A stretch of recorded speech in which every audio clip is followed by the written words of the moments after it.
Hello student, आज मैं आपको लॉ ऑफ केमिकल कॉम्बिनेशन बताने जा रहा हूँ। लॉ ऑफ केमिकल कॉम्बिनेशन, रासायनिक संयोग के नियम। रासायनिक संयोग के नियम। रासायनिक संयोग के नियम, इसमें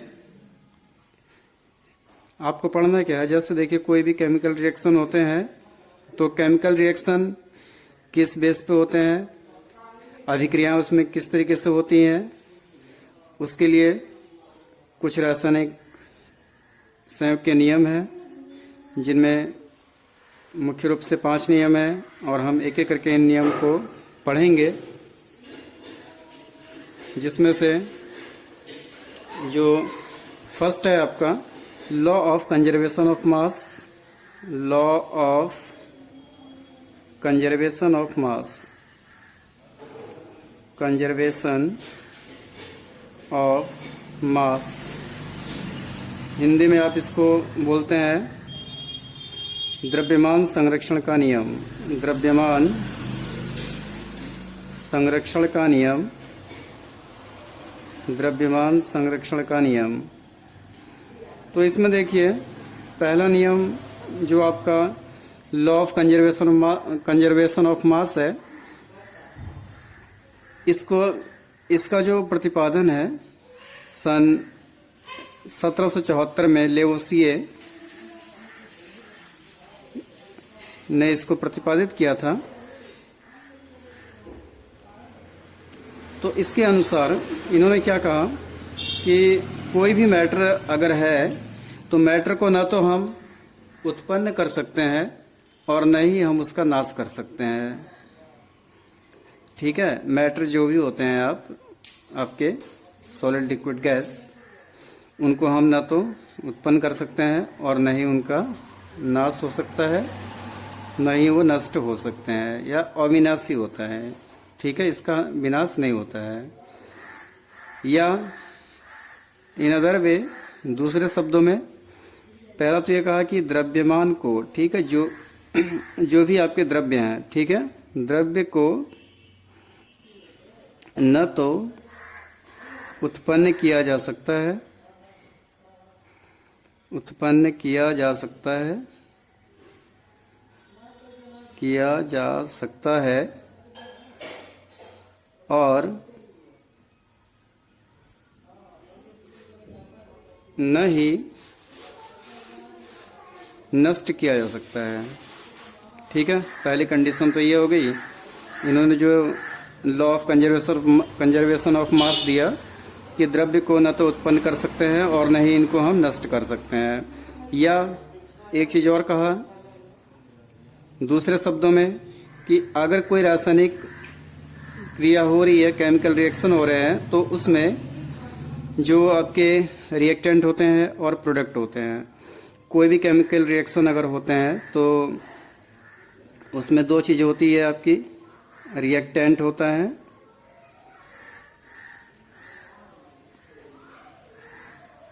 एंड अगला क्या होता है, प्रोडक्ट। ठीक है, 2 चीजें आपकी होती हैं, रिएक्टेंट और प्रोडक्ट। तो कोई भी रिएक्शन अगर है आपका तो उसमें अभिक्रिया से पहले वाले पदार्थ को अभिकारक बोला जाता है, रिएक्टेंट बोला जाता है, और अभिक्रिया के पश्चात जो चीज़ें आपको, जो नई चीज़ मिलती है, उसको क्या कहते हैं, उत्पाद कहते हैं, प्रोडक्ट बोला जाता है।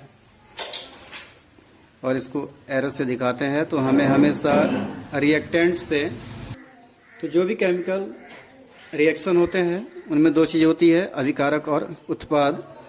तो लेवोसिए ने यह भी कहा कि हम ये कह सकते हैं कि total mass of reactant, this equal total mass of product. ठीक है, मतलब अभिकारक का कुल द्रव्यमान जो है उत्पाद के कुल द्रव्यमान के बराबर होता है। तो इसके लिए फॉर एग्जाम्पल देखिए, जैसे माना सोडियम है, सोडियम की क्रिया आप करा रहे हैं किससे, AgCl से, तो आपको मिल रहा है क्या, NaCl प्लस सिल्वर। अब यहाँ पर इसका भार दिया है सोडियम का 2.30 ग्राम, सिल्वर क्लोराइड का 14.4 ग्राम और NaCl का 5.85 ग्राम और सिल्वर का 10.85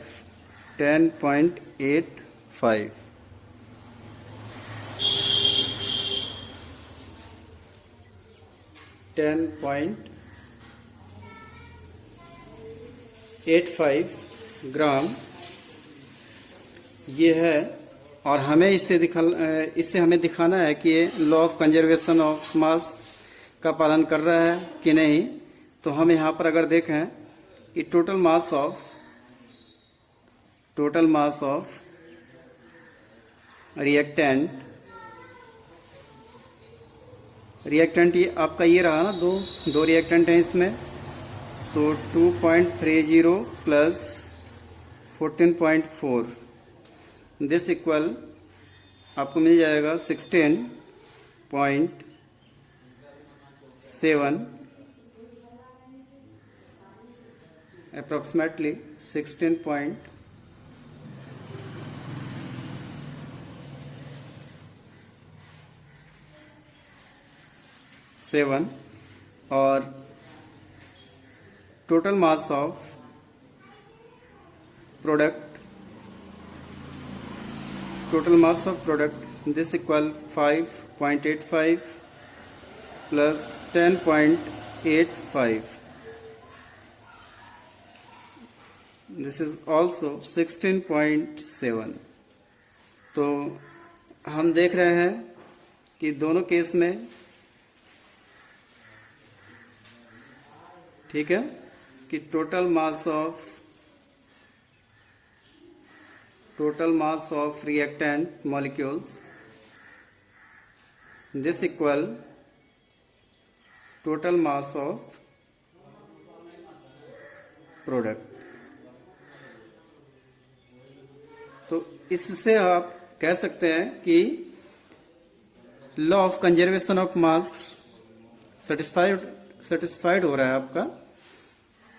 क्यों? क्योंकि इस लॉ को ये फॉलो कर रहा है।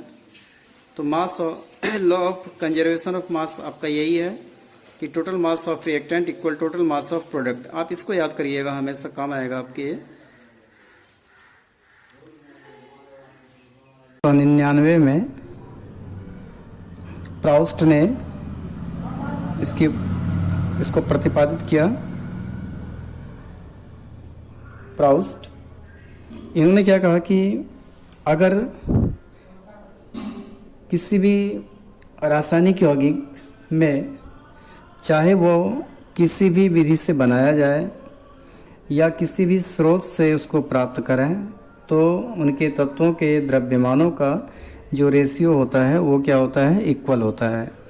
कैसे? देखिए, हम इसको समझते हैं। जैसे जल है आपका, जल क्या है, ये एक यौगिक है, ठीक है। जल आपका एक यौगिक है, एक कंपाउंड है। और आप देख रहे हैं कि जो जल है ये हाइड्रोजन और ऑक्सीजन से मिलकर बना है। तो अगर तत्वों के द्रव्यमानों का अनुपात आप देखें, तत्वों के द्रव्यमानों का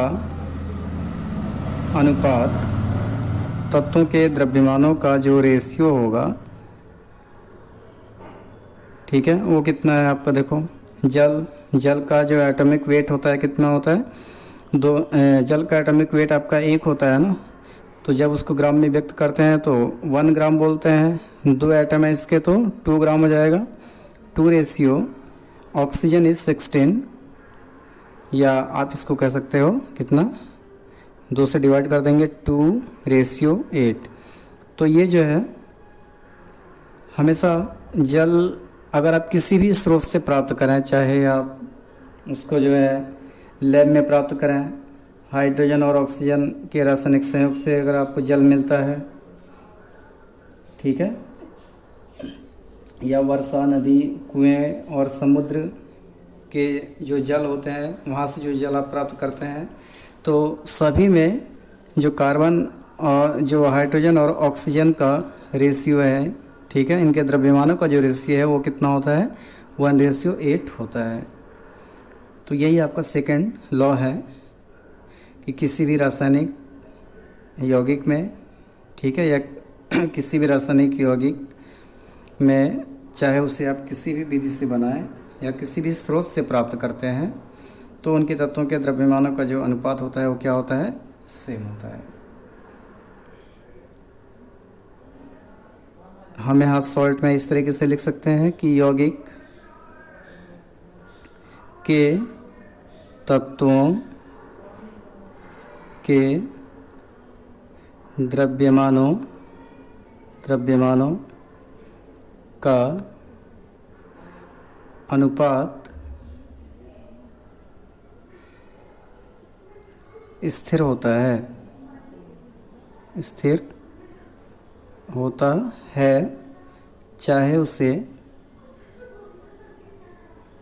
चाहे उसे किसी भी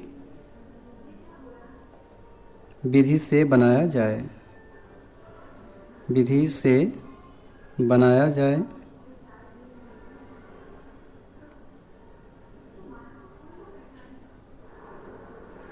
तो ये आपका लॉ हो गया इसके बारे में।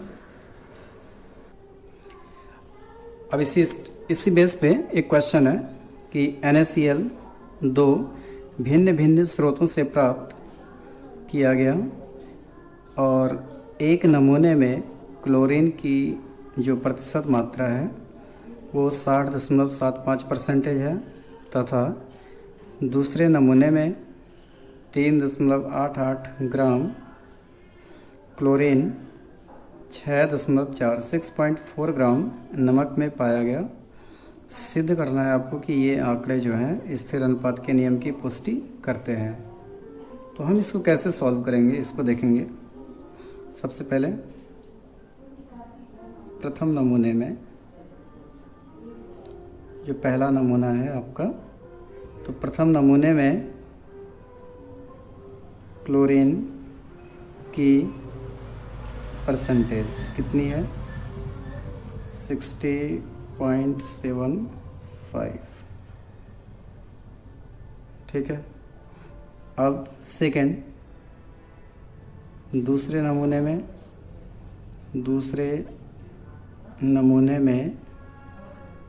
इसमें क्या हो रहा है, देखो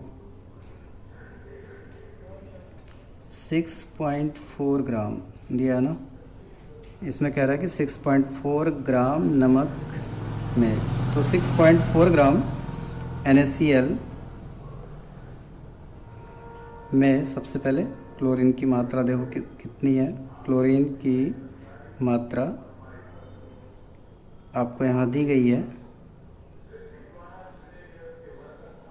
कितनी है, 6.4 ग्राम NaCl में क्लोरीन कितना है, 3.888 ग्राम। इसलिए जब अगर आप परसेंटेज के लिए निकालेंगे तो 100 ग्राम के लिए निकालेंगे, इसलिए 100 ग्राम NaCl में क्लोरीन का जो परसेंटेज होगा, क्लोरीन की मात्रा वो कितनी होगी, देखो 3.888 डिवाइड बाई 6.4 इंटू 100, ठीक है।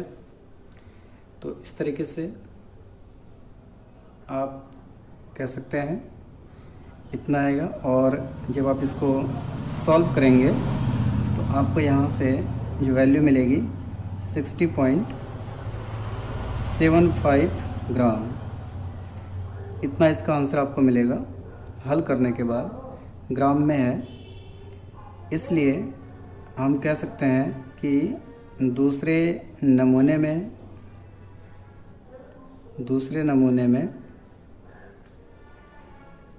क्लोरीन की प्रतिशत मात्रा, ठीक है, परसेंटेज इसका जो हो जाएगा वो भी कितना हो जाएगा 60.75,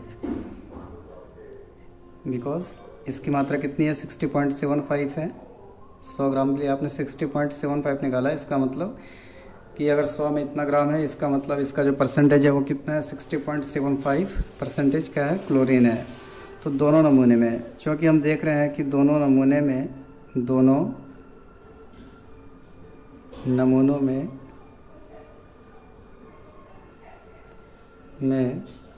क्लोरीन की प्रतिशतता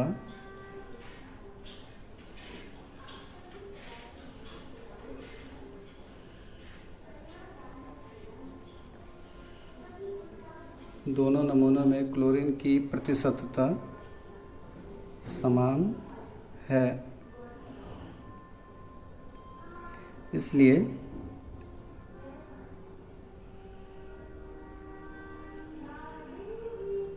ये आंकड़े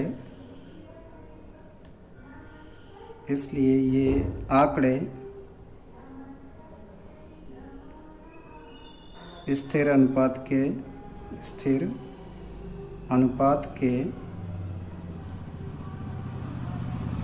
नियम की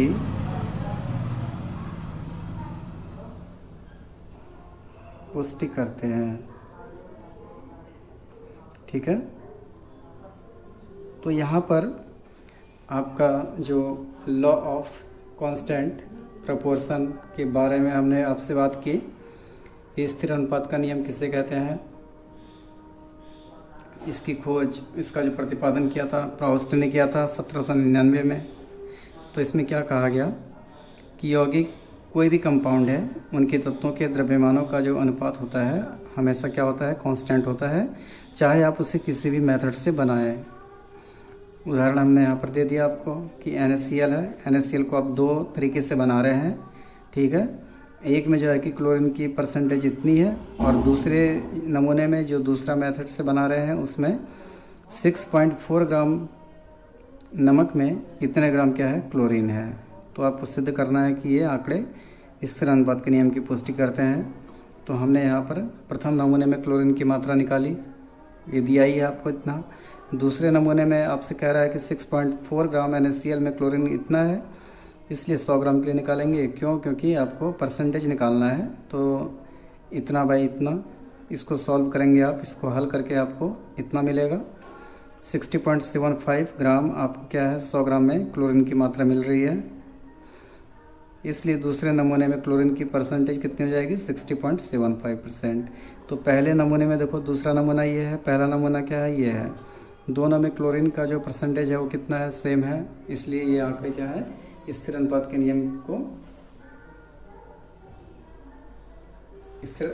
नियम की पुष्टि करेंगे।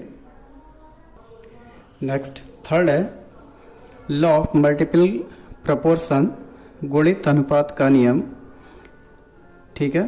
तो इसको जॉन डाल्टन ने 1803 में दिया था। 1803 में जॉन डाल्टन ने इस नियम को प्रतिपादित किया था। तो इसके अनुसार क्या कहा गया कि जब दो तत्व परस्पर रासायनिक संयोग करते हैं, ठीक है, कोई दो एलिमेंट हैं और परस्पर वो कंबाइंड हो रहे हैं एक दूसरे से, तो एक तत्व के समान द्रव्यमान से संयोग करने वाले दूसरे तत्व के द्रव्यमानों में एक सरल गुणित अनुपात होता है,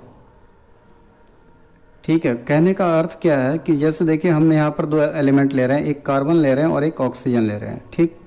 आपने क्या किया, कार्बन की क्रिया ऑक्सीजन से करा दी, तो आपको मिल गया कार्बन मोनोऑक्साइड, एक कंडीशन तो ये है। और फिर पुनः आपने कार्बन की क्रिया ऑक्सीजन से कराई और आपको मिल गया कितना, क्या मिल गया आपको यहाँ, CO2 मिल गया। कार्बन डाइऑक्साइड समान तत्व हैं, ठीक है, और इन तत्वों को आप इन तत्वों की आपस में अभिक्रिया कराने पर दो अलग अलग कंपाउंड आपको मिल रहे हैं, एक CO मिल रहा है और एक CO2 मिल रहा है। तो यहाँ पर अगर हम देखें कि इन तत्वों के भारों का अनुपात क्या है, तो कार्बन मोनोऑक्साइड, ठीक है, तो CO में C/O कितना होगा, देखो इसमें कार्बन 12 होगा, ऑक्सीजन कितना होगा 16 होगा, ठीक है, इनके द्रव्यमानों का रेशियो इतना होगा। और CO2 में अगर हम देखें C और O का रेशियो कितना है, तो आपको क्या नज़र आएगा, इसमें कार्बन तो 12 है बट ऑक्सीजन यहाँ 2 है, तो 16 दूनी 32 हो जाएगा, ठीक है।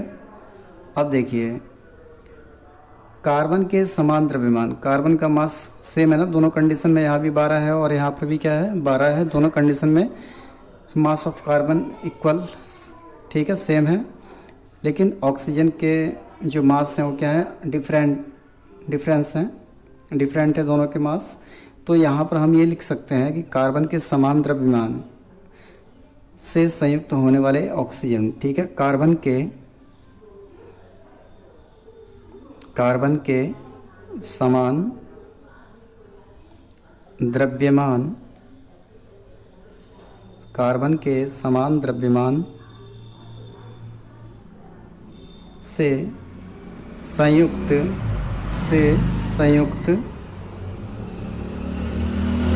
होने वाले ऑक्सीजन के द्रव्यमानों का अनुपात जो होगा, द्रव्यमानों का अनुपात वो भी क्या होगा, एक सरल गुणित अनुपात होगा, एक सरल अनुपात होगा, ठीक है। किस तरीके से, देखो यहाँ पर 16 है, यहाँ पर 32 है, तो 16/32, 16 से डिवाइड करेंगे तो 1/2 आ जाएगा, ठीक है, जो कि क्या है, सरल गुणित अनुपात है। तो यही जो है यही आपका लॉ है।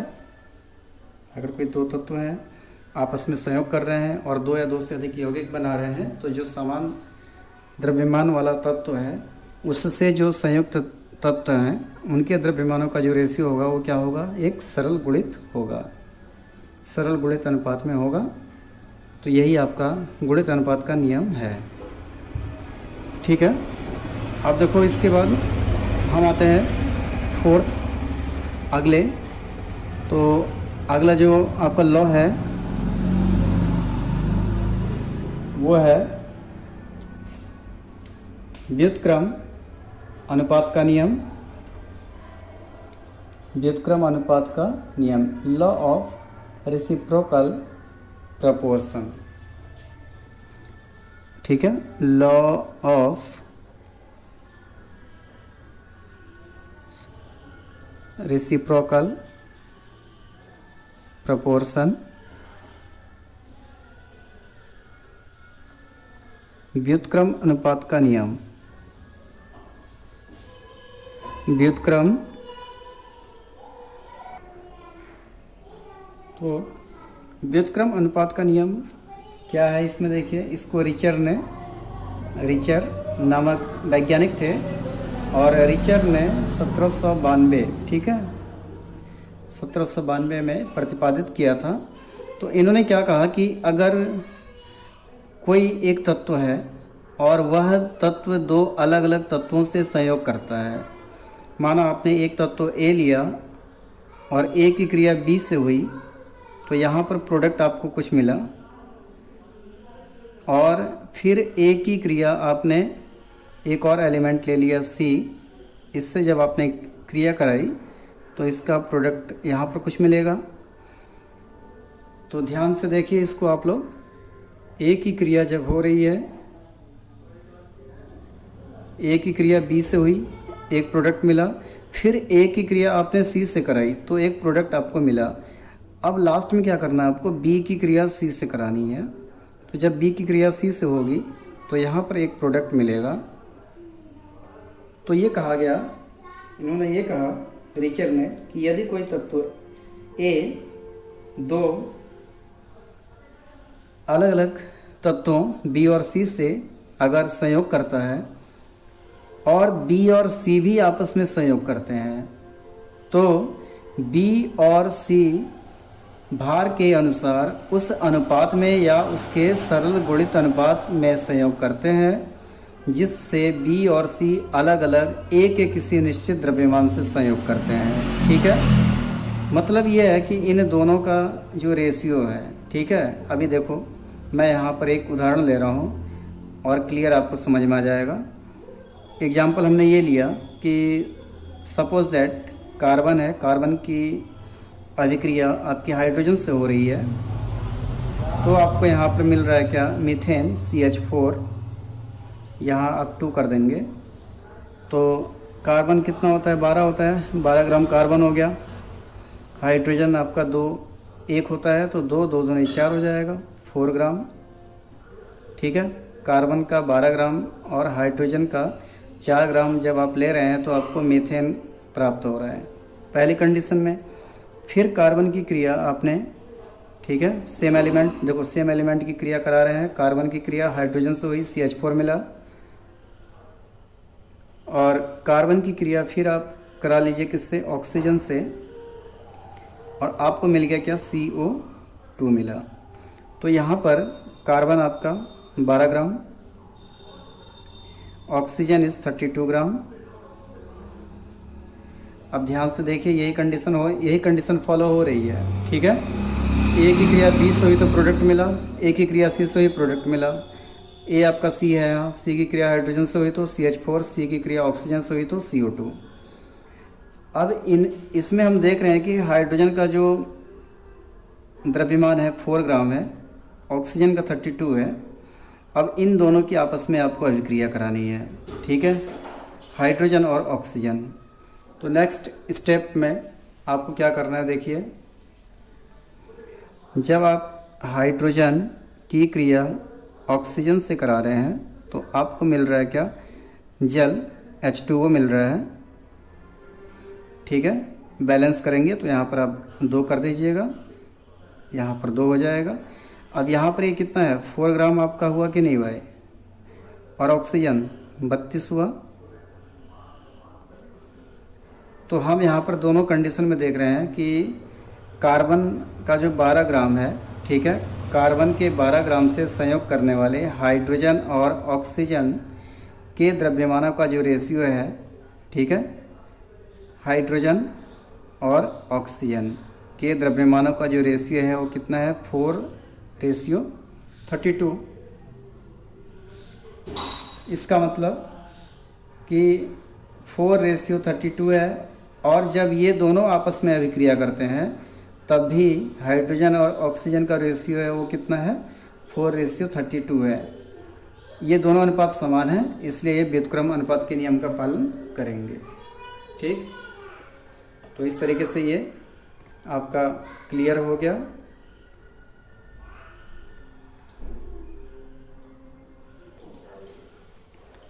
इसके बाद हम पढ़ते हैं अगला, लास्ट है गैलुसैक लॉ, गैलुसैक का नियम। तो ये गैलुसैक ने दिया था 1808 में। तो इन्होंने क्या कहा कि अगर गैसें परस्पर संयोग करती हैं, गैसों के बारे में कहा इन्होंने कि गैसें अगर आपस में अभिक्रिया करती हैं तो स्थिर ताप व दाब पर गैसों के आयतनों में एक सरल अनुपात होता है। यदि जो प्रोडक्ट है वो भी गैस बन रहा है तो उनके आयतनों में भी क्या होता है, सरल अनुपात होता है। ठीक है, यहाँ पर गैसों के विषय में बात की जा रही है, मतलब रिएक्टेंट और प्रोडक्ट जो है आपके दोनों ही क्या है, गैस स्टेट में है, मतलब इसका जो फिजिकल स्टेट है गैस है। तो जब गैस स्टेट में है आपके प्रोडक्ट भी और रिएक्टेंट भी, तो वहाँ पर जो उनके आयतन होते हैं, आयतनों में भी क्या होता है, एक सरल अनुपात होता है। फॉर एग्जांपल हम यहाँ देखें, अगर हाइड्रोजन की क्रिया आप क्लोरीन से कराते हैं तो यहाँ पर आपको मिलता है क्या, HCl के 2 मोल मिलते हैं। तो हम यहाँ पर देख रहे हैं कि ये क्या है, गैस स्टेट में ये भी आपका गैस आपका ये भी है और HCl गैस आपकी बन रही है यहाँ। तो इसका हाइड्रोजन का 1 मोल आप देख रहे हैं, क्लोरीन का भी कितना है, 1 मोल है, लेकिन 1 मोल हाइड्रोजन और 1 मोल क्लोरीन आपस में क्रिया करके 2 मोल क्या बना रहे हैं, HCl बना रहे हैं। ठीक है, अब इस मोल की जगह पे हम ये कह दें अगर 1 volume hydrogen and 1 volume chlorine gives 2 volume of HCl। तो एक आयतन हाइड्रोजन का और एक आयतन क्लोरीन का आपस में संयोग करेंगे तो ये बनाएंगे क्या, 2 आयतन किसका, HCl का। तो यहाँ पर हम देख रहे हैं कि तीनों में जो अभिकारक और उत्पाद है दोनों आपके गैस स्टेट में है। ठीक है, अतः इनके जो आयतनों का अनुपात होगा 1:1 रेशियो कितना 2, जो कि क्या है, एक सरल अनुपात है। ठीक है, लेकिन ये याद रखिएगा कि ये जो लॉ है केवल गैसीय स्टेट के लिए लागू होगा। ठीक है, गैस